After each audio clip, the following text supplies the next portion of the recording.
Hola, bienvenidos a otro episodio de Aprendiendo con Mr. López. Hoy estamos en el capítulo número 4 del libro de Marine Electronics y hoy vamos a hablar de las resistencias. ¿Qué tan importantes son las resistencias en los circuitos electrónicos y cómo las resistencias nos van a servir para resolver muchos problemas que se nos presentan en el día a día, en un bote, en un RV, en un carro, y cómo los podríamos resolver fácilmente si contamos con un par de resistencias tan pequeñas como esto, que vienen en cajitas como esta. Son muy útiles y con ellas podemos hacer maravillas si las sabemos usar, si las sabemos leer, si las sabemos interpretar y si las sabemos poner junto con otros equipos electrónicos. Bueno, pues vamos a estudiar de qué se tratan las resistencias. Yo siempre he querido hacer énfasis en este curso de Marine Electronics, que el curso de Marine Electronics, el libro de Marine Electronics, es un curso que va mucho más allá de instalar todo esto que aprendimos en la clase y que estamos aprendiendo en esta clase de Marine Electronics, de instalar el GPS, el transducer, el radar, todos estos equipos electrónicos que todos conocemos y tenemos en nuestros RVs y en nuestros botes. Pues esta clase es mucho más que eso, porque en esta clase yo quiero despertar un interés y una conciencia de que los equipos electrónicos, los circuitos electrónicos y las fallas electrónicas son más comunes en un bote de lo que parece. Hoy en día solo piensen por un instante en el vehículo que ustedes tienen en su casa. Las pocas veces que ustedes tienen que ir al año a un concesionario, o de pronto ninguna vez, las pocas veces que tienen que ir es porque tienen un problema electrónico, porque tienen un problema que un código se encendió, la luz de check engine está encendida y bueno, tienen que ir a revisar porque queda uno maniatado si no tiene el escáner o si no tiene cómo leer esos códigos, y todos ellos obedecen a una falla eléctrica o electrónica. Bueno, pues las fallas eléctricas y electrónicas cada día son más y más recurrentes en nuestros botes, en nuestros RVs, en nuestros carros, porque todos los componentes y todos los equipos se hacen cada día más sofisticados, más autónomos y más electrónicos, más digitales. Bueno, vamos a ver de las resistencias de qué se trata, qué podemos hacer con las resistencias y para qué sirven. Miremos primero, vamos a ver cómo aprender a leer las resistencias, el código de colores, lo vamos a ver acá, cómo sustituir resistencias, cómo entender qué son las resistencias variables, los potenciómetros, y vamos a mirar rápidamente algo que ya hicimos en el curso de Basic Electricity, que es conectar circuitos en serie y en paralelo. Y vamos a ver un concepto muy interesante, que es el divisor de voltaje. ¿Qué consiste el divisor de voltaje? Que hoy en día está muy de moda en estos botes híbridos, en estos botes completamente eléctricos y solares, que se llama el DC to DC Converter, que es el conversor de corriente directa en corriente directa, generalmente para bajar. Pues eso es básicamente una cajita que tiene unas resistencias organizadas para bajar el voltaje. Resistencias. Vamos a jugar hoy con resistencias y vamos a entender de qué tratan las resistencias. Bueno, número uno, las resistencias vienen en diferentes formas y colores y todas hacen lo mismo: restringir el flujo de corriente. ¿Sí? Eso hacen las resistencias, es restringir el flujo. Acuérdense, vamos a utilizar todo el tiempo vamos a estar usando la ley de Ohm, y recuerden que la ley de Ohm decía que el voltaje es igual a la intensidad por la resistencia. Bueno, si yo aumento o disminuyo la resistencia para un voltaje constante, la intensidad va a subir o va a bajar. Bueno, con esto vamos a jugar con la ley de Ohm, y con esto vamos a tratar de ver qué pasa con el voltaje de salida si yo juego con la resistencia, subiéndolas y bajándolas. Eso es un variador de resistencia, un potenciómetro. Bueno, eso vamos a hacer en este capítulo. Miremos qué tienen las resistencias por dentro. Bueno, las resistencias internamente lo único que tienen es grafito, es carbón en polvo. Sí, exactamente, las resistencias están construidas básicamente con carbono, polvo de carbono aglomerado, aglutinado a presión y a temperatura, y por eso tenemos resistencias de diferentes valores. Cuando uno compra las cajitas de estas resistencias, vienen surtidas en diferentes valores en ohmios, porque vamos a medir resistencia en ohmios. Bueno, internamente las resistencias están construidas con carbono. Es un compuesto de carbono de una forma fantástica, con un aglutinante para que se mantenga fijo. Esta clase de resistores son fáciles de medir la resistencia y fáciles de alterar, sencillamente cambiando la composición del carbono. Bueno, pues ese carbono es el mismo carbono que ustedes tienen cuando a un lápiz en la punta de carbono con una cuchilla le volvemos polvo, ese carbono, ese filamento de carbón que tiene el lápiz en el centro, con el cual teñimos y marcamos. Eso es carbono. Pero el carbono es mágico. ¿Ustedes se acuerdan cuando vimos en el curso de introducción dónde estaba localizado el carbono? Sí, está localizado en el grupo número 4. Acuérdense que los grupos principales eran el 1, el 2, 3, 4, 5, 6 y 7. Y acuérdense de una manera rápida que todos los elementos, para estar estables, ellos tratan de tener en la última capa de valencia, en la última órbita, 0 electrones u 8 electrones. Bueno, pues el carbono, por estar en el grupo número 4, tiene 4 electrones en la última capa de valencia. Es decir, a él le da lo mismo ceder 4 que recibir 4. Él no tiene tanta energía como para una cosa o como para la otra. Y de otro lado, el carbono está localizado en el grupo número 4, en esa escalera donde se dividen los no metales y los metales. En esta escalera mágica que ustedes ven acá y que aprendimos en el curso de introducción a ingeniería, el carbono, el silicio y el germanio están localizados en el borde de esa escalera y por eso se les conoce como semiconductores.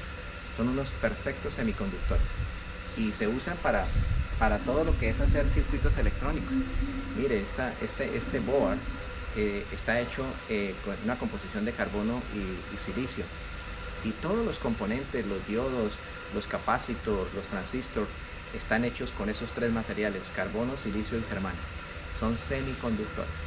¿Sí? Son semiconductores, y todos los circuitos que yo haga en una placa como esta están sujetos a que funcionan bien o funcionan regular o funcionan mal, dependiendo de la temperatura que los rodee. Y es por eso que siempre enfrente de estos circuitos electrónicos voy a tener un ventilador, voy a tener un fan que me va a tener la temperatura de este circuito baja. ¿Por qué? ¿Qué pasa con el carbono cuando la temperatura sube? Cuando la temperatura sube, el carbono se convierte en metal y se vuelve un muy buen conductor de electricidad. Por el contrario, cuando la temperatura es baja, es un perfecto aislador. Eso es mágico, ¿no? Esa propiedad solo la tiene el carbono, pero tiene otras propiedades más. Cuando depende como yo lo tenga conglomerado, estructurado, él puede ser un perfecto lubricante. Acuérdense que encontramos lubricantes en polvo de carbono. Pero también depende cómo esté aglutinado, cómo esté conformado. Puedo tener un diamante, así de duro como un diamante. Lo más duro que existe sobre la faz de la Tierra es el diamante. El diamante corta a todos los demás. Por eso las herramientas, los buriles, todos ellos vienen forrados en diamante. Y pues por eso se llama que son diamantados, porque tienen una capa de carbono en forma de diamante que los hace indestructibles, y con ellos puede usted cortar todo lo que quiera. Todas las herramientas de corte, de las maquinarias de corte, son aceros de alta calidad recubiertos con una fina capa de diamante, y por eso se llaman diamantados. Bueno, pues eso es el carbono. El carbono es sumamente especial, puede ser tan fuerte y tan terriblemente fuerte como un diamante, o puede ser un excelente lubricante, como es el polvo de grafito, que se utiliza para lubricar todos los metales que estén en contacto uno con otro. Se pueden lubricar con grafito y es un perfecto lubricante. Bueno, pues de eso están hechas las resistencias. Están hechas de polvo de carbono con un aglutinante que, dependiendo de la composición, van a ser más resistivas, menos resistivas. Esas son las resistencias. Bueno, muy bien, vamos a seguir y vamos a aprender cómo leer la resistencia. En este ejercicio vamos a hacer un ejercicio muy sencillo. Tenemos una resistencia que tiene estas bandas de colores. Lo primero que vamos a aprender es que las bandas de colores están agrupadas en un lado, y luego viene una separación un poquito más grande, y al final siempre hay una banda dorada o plateada. Esa última banda dorada o plateada va a ser el porcentaje de desviación que se puede aceptar en esa resistencia, más 5% o menos 5%, o más 10% o menos 10%, dependiendo si el color es plateado o si el color es dorado. Ahora lo vamos a ver en la explicación que tenemos a este respecto. Bueno, pues fíjense que lo primero es encontrar la banda de la tolerancia, que es esta, en este caso, que es de color gold, que es de color dorado. Y luego, en este caso aparece dorado, que va a ser que vamos a tener una tolerancia al 5%. Si fuera plateado, tendríamos una tolerancia del 10%. En el valor que sea de la resistencia, un 10 o un 5%. Bueno, eso es el primer paso. El segundo paso es, vamos a arrancar del lado contrario de esa banda, del lado contrario de esa banda dorada o del lado contrario de esa banda plateada, y vamos a empezar a leer el valor de esa resistencia. Entonces, en este caso particular tenemos tres bandas, una amarilla, una violeta y una roja. Entonces vamos a construir esta resistencia partiendo de estas bandas de colores. Las dos primeras bandas nos dan los dos primeros dígitos de ese número. Por ejemplo, vamos a arrancar con la banda amarilla. La banda amarilla, según esta tabla, nos dice que debe arrancar con un 4 porque es de color amarillo. ¿Ok? Entonces el primer número va a ser un 4. Luego, ¿qué va a pasar? Luego dice que la segunda es de color violeta. La segunda es de color violeta, quiere decir que el siguiente número va a ser un 7. Entonces ya tenemos el 4 y el 7, ya tenemos el 4, ya tenemos el 7, y luego nos dice que la tercera banda es el número de ceros que vamos a poner después de esos dos primeros dígitos, o el multiplicador por el cual vamos a multiplicar. Veamos cómo funciona. En este caso tenemos rojo. El rojo quiere decir que vamos a agregar dos ceros, o vamos a multiplicar por 100. Ah, muy bien. Entonces en este caso vamos a agregar dos ceros después del 47. Perfecto.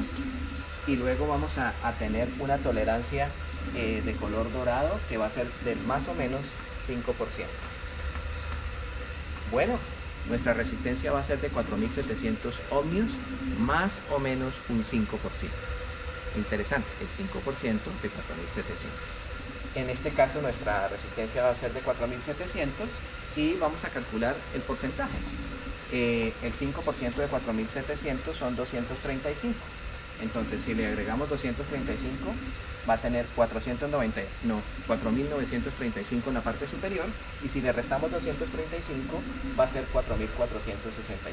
Entonces, yo podré comprar una resistencia que varíe entre 4.465 y 4.935. Es decir, entre 4.9 kilo ohmios y 4.7 kilo ohmios. Bueno, esa es la manera de calcular, esa es la manera de leer las resistencias, y es muy sencillo. Vuelvo y le repito: la primera banda es el primer dígito, la segunda banda es el segundo dígito, la tercera banda es el número de ceros que vamos a agregar, y la última banda es la tolerancia. Pueden ustedes practicar, invéntense en bandas de colores, o si tienen resistencias, traten de investigar cuál es la banda, cuáles son los colores y cuál es el número que le corresponde a esa resistencia. Vamos a hablar un poquito acerca de sustituir resistencias. Si usted va a sustituir una resistencia, siempre sustitúyala por una que esté dentro del rango entre menor y mayor que tiene la resistencia original. De pronto la puede sustituir por alguna un poquito superior, pero nunca sustituya por resistencias de valores inferiores. Trate de reemplazar la resistencia por una exactamente dentro del rango de la resistencia original, nunca por debajo. Eso es muy importante. Y una cosa que quiero que quede claro son esas letras que utilizamos cuando decimos 4700 ohmios o 4.7 kilo ohmios. Bueno, sabemos que kilo es cuando yo multiplico por 1000, sabemos que m es de mega, es cuando yo multiplico por 1 millón, ¿no? 8m ohmios son 8 millones de ohmios. 8K ohmios son 8000 ohmios. ¿Okay? No se les olviden las iniciales de K para kilo, para multiplicar por 1000, de M para millón, para multiplicar por 10 a la 6, y la de M minúscula, la de micro, para multiplicar por 0.001, o sea, para dividir por 1000. Bueno, muchachos, aquí eso ya nos debe quedar claro, y ahora vamos a hablar un poquito acerca de las resistencias variables. Y aquí me quiero detener un poquito hablar de qué se trata esto de las resistencias variables. Mire muchachos, nosotros tenemos resistencias variables o potenciómetros en millones de aplicaciones. Bueno, ya ustedes con solo ver esto se acuerdan del radio, cuando subo el volumen y bajo el volumen, eso es un potenciómetro. Pero lo hay también cuando tengo un radio de frecuencia modulada para cambiar de frecuencia, ¿sí? Para modular la frecuencia, más o menos frecuencia, o para modelar la amplitud de amplitud modulada, un radio AM, un radio FM, ¿se acuerdan? Bueno, todo eso lo puedo hacer con un variador, con un potenciómetro. Y los potenciómetros pues son estos aparaticos con 3 paticas y en los cuales solo voy a aumentar o disminuir la resistencia. Esto es una resistencia variable o un variador de resistencia. Sí señor, así funciona. Es un variador de resistencia, como usted lo puede ver aquí, tiene 3 paticas, y vamos a jugar con esas 3 paticas de la siguiente manera. Nosotros vamos a poder medir con el multímetro entre cualquiera de las paticas de los extremos y la de la mitad en ohmios. Ponemos el multímetro en ohms y vamos a mover el botón y nos vamos a dar cuenta que la resistencia sube y baja, y ahí vamos a poder comprobar que este potenciómetro nos va a servir para jugar con muchas cosas, para jugar con la intensidad de la luz, con el volumen, con la frecuencia, con el voltaje, porque es un potenciómetro, es un variador. Y no importa, me conecto de uno de los extremos y del medio y empiezo a subir y bajar. Y así funciona un potenciómetro. Hay millones de aplicaciones. Ustedes se acuerdan del gas pedal de los carritos de golf. Bueno, acuérdense que los carritos de golf fueron evolucionando con el tiempo. Los primeros carros de golf tenían motores de corriente continua, de DC, corriente continua. Después se modernizaron a motores de corriente alterna, y también los hay con motores de gasolina. Bueno, hablemos de los carros de golf con motor eléctrico. Bueno, los carros de golf con motor eléctrico y corriente continua, cuando usted aplica el gas pedal, el pedal de aceleración, usted lo que está haciendo es activando un potenciómetro. Usted está variando la resistencia y en consecuencia va a variar las RPM del motor eléctrico. Así de fácil, así funciona ese motor eléctrico de corriente directa. Es con un potenciómetro, y ese potenciómetro está conectado aquí. Este potenciómetro está conectado al pedal de aceleración, tan sencillo como eso. Así lo vamos a hacer. Luego más adelante vamos a ver que para motores de corriente alterna no usamos un potenciómetro. Para motores de corriente alterna, trifásicos especialmente, vamos a usar un variador de frecuencia y vamos a aumentar la frecuencia o disminuir la frecuencia, y de acuerdo a cómo juguemos con esa variación de frecuencia vamos a tener más RPMs o menos RPMs a la salida de ese motor. Ok, y una ecuación y un ejercicio final que vamos a hacer en este capítulo es que vamos a hablar del divisor de voltaje. Vamos a jugar con resistencias y vamos a tratar de obtener un voltaje de salida distinto al voltaje de entrada que tenemos. Esto va a ser muy importante. Con este ejercicio del divisor de voltaje vamos a hacer muchas cosas. Solo piensen en lo siguiente. Piensen en que ustedes en algún momento están en la mitad del océano y su motor diésel o su motor de gasolina no responde, y después de hacer muchas averiguaciones se dan cuenta que hay un sensor que está evitando que el motor continúe corriendo, y después de revisar mucho y de hacer un troubleshooting, ustedes se encuentran que a ese sensor no le está llegando el voltaje que le debe llegar de parte del computador, del ECM, del módulo electrónico de control. Bueno, pues no me puedo quedar en la mitad del océano porque no tengo otro computador. Ya me di cuenta, ya bajé el manual de mi motor y me di cuenta que en el plug del computador, en el pin número 17, ese es el que le debe dar la señal de 3.7 voltios a mi sensor para activarlo y mantener mi motor corriendo. ¿Qué hago yo ahí? Bueno, pues yo podría solucionar eso si yo tengo una pequeña portoboard como esta, y si tengo resistencias. Pues muy fácil. Yo voy a usar esta fórmula mágica que dice que el voltaje de salida es igual al voltaje de entrada por la resistencia 2 dividido la resistencia 1 más la resistencia 2. Bueno, con esta fórmula mágica yo voy a poder hacer el ejercicio que yo quiera. Y yo puedo obtener que quiero un voltaje de salida de 3.7. si sencillamente tengo a la entrada 12 voltios y tengo el valor de una de las resistencias.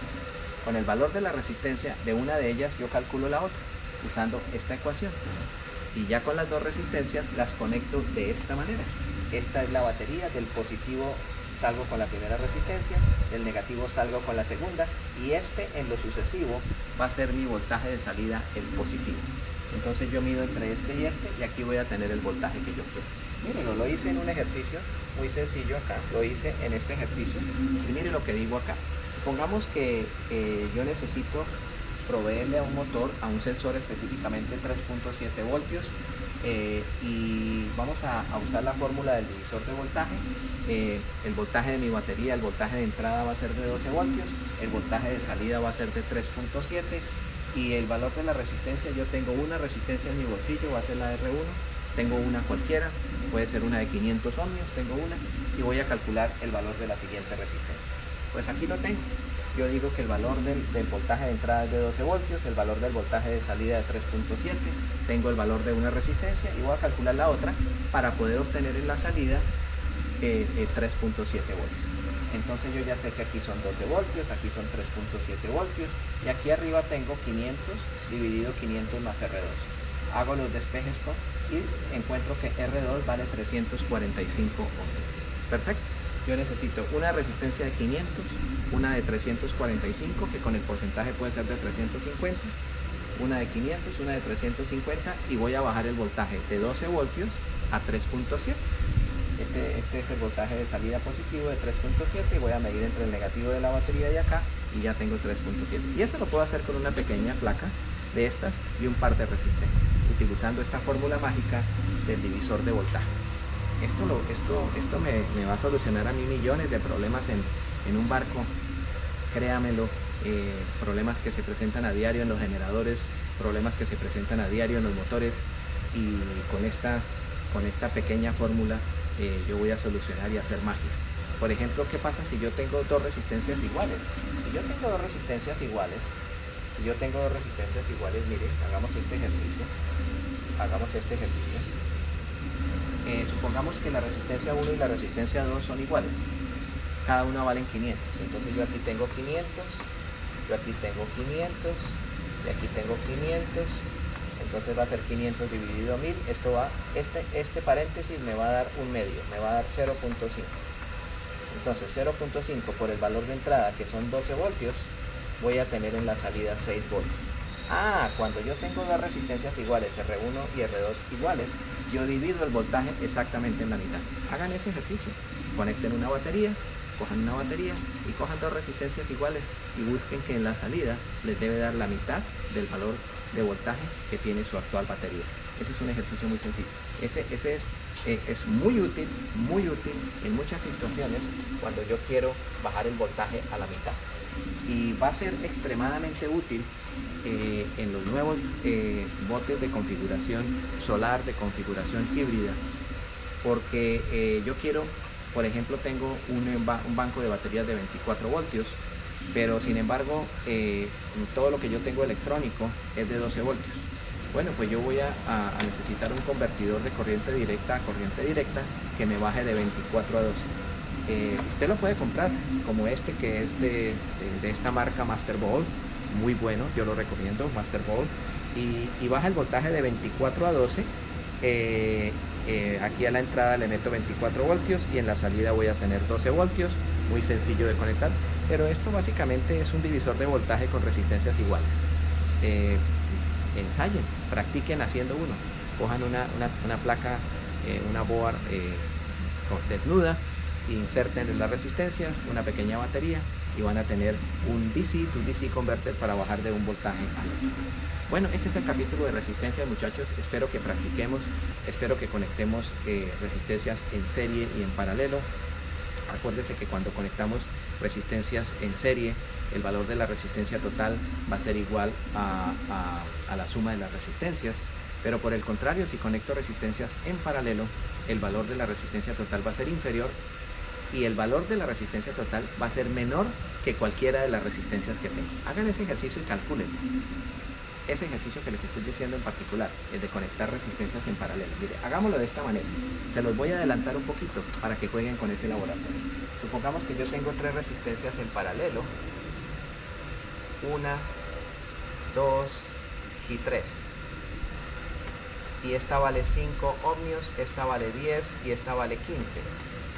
Entonces, como son en paralelo, el valor de la resistencia total, 1 sobre RT, va a ser igual a 1 sobre 5, más 1 sobre 10, más 1 sobre 15.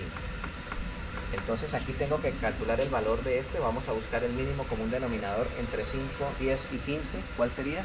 Un número que contenga esos 3. Correcto, 30. Entonces voy a tener 30 aquí. 30 entre 5 es 6. 30 entre 10 es 3. Y 30 entre 15 es 2 por 1, 2. Bueno, muy bien. Entonces yo tengo que esto es igual a 11 dividido 30. Esto es igual a 1 sobre RT. Entonces voy a hacer el flip. Voy a hacer el cruzado y la resistencia total va a ser igual a 30 dividido entre 11. Este es el valor de la resistencia. ¿Cuánto es 30 dividido entre 11? Es como 2 punto algo. Supongamos que es 2.6. Bueno, pues mire lo que me dio el valor de la resistencia total, igual a 2.6. 2.6 es más pequeño que 5 y más pequeño que 10 y más pequeño que 15.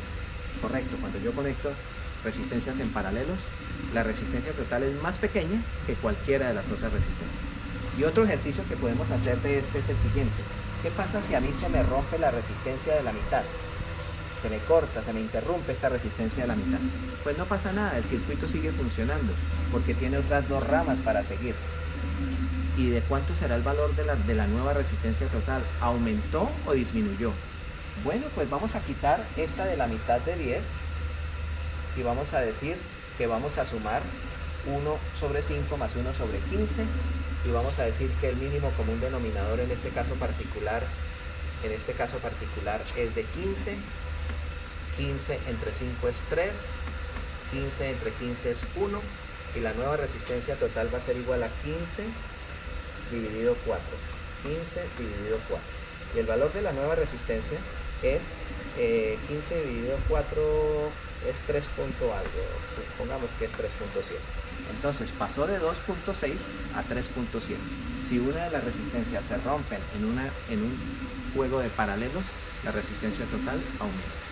Bueno, esos ejercicios usted los puede practicar. Practíquelos jugando con resistencias. Conéctelas, interrumpa una y mida el nuevo valor de resistencia. Conéctalas y mida cuánto da el valor de la resistencia total. Bueno muchachos, espero que les haya gustado, que hayan disfrutado de esta clase de resistencias. Espero que practiquen y espero que me manden sus preguntas a info@mrlopezclases.com si tienen dudas acerca de este tema.